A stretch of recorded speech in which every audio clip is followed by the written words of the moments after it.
From Merrimack to Bedford and Amherst out to the seacoast communities surrounding Pease, the state of our drinking water is under scrutiny. The cancer-causing PFAS detected from various contaminants being in it. The DES commissioner has described what's been found so far as just the tip of the iceberg in terms of other wells and water systems likely plagued by the same health threat. So what, in your view, is the state's obligation when it comes to drinking water, in particular private wells? And what would your administration do to ensure all Granite Staters have access to clean and safe drinking water? Let's begin with you, Mr. Aciard. I would take action. This is something that affects me personally. I worked on Pease Air National Guard base doing DoD security. I've been on bases all throughout my life, all over the country, and honestly, the cancer that's being caused by a lot of the contaminants in the water, which is not specific just here in New Hampshire. It is literally on every base all over the country. I've gotten a letter from the federal government that says that all the bases that I was at have the exact same types of contaminants in their water, and that I should be going and getting checked for cancer. We do need to take action. We need to deal with that here in New Hampshire, and I would definitely support it, because one of the few things the government is supposed to be doing is protecting Granite Staters from its own action. Mrs. Testerman? Would you repeat the question again, please? Yes, we want to know with the existence of PFAS, contaminated water, in many communities in New Hampshire, what would you do as governor to ensure that all Granite Staters have access to safe drinking water?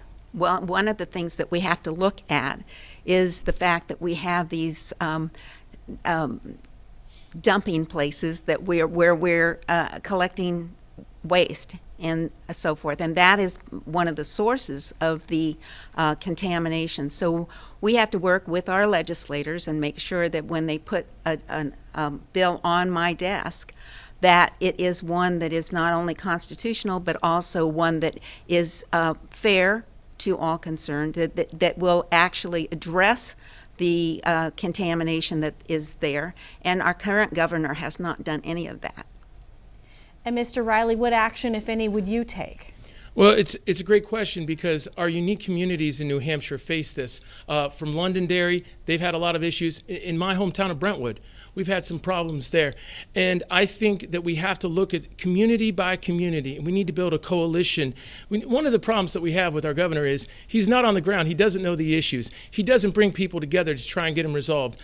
We have people who are having success in different parts of the state with PFAS, and other communities that are up in arms and confused. So we need to build a coalition of community leaders, come together, share best practices, communicate them out, and then help the towns. Now, the towns need to do a lot of this work on their own. We can guide, we can help, but it's a community difference that we see throughout the state. But what we can do then is help supply resources, funding at the state level. We had a $366 million surplus last year. They could apply for grants. We can look on how we can, because there's a lot of different options when you're talking about water treatment. We want to do the right thing, though. Communication, organization, bringing people together, and then going out into our communities and solving their unique problems. Quick follow-up on this one, candidates. How far should the state go in pursuing legal action against the alleged polluters, Mr. Aciard? Well, if people are intoxicating the environment or surrounding communities, then we should definitely pursue legal action, whether it's against the federal government or the bases themselves or private companies. Mrs. Testerman? Absolutely, we should be pursuing any legal action that we can take, especially if it's going after your corporations or whoever is responsible. But we should be investigating it and finding out what is it that's being done, and then following through with the appropriate action. Mr. Riley? It has to be done on a case-by-case basis. There are companies that have been guilty. There have been fire departments that have been guilty. We have to make sure that we do the right thing for the entire state, piece by piece. We got to stick the Attorney General on it and make sure that they get the job done, they get the facts, and then we can go back. But companies should be liable if they're aware of what they've done, and we've got to do a better job.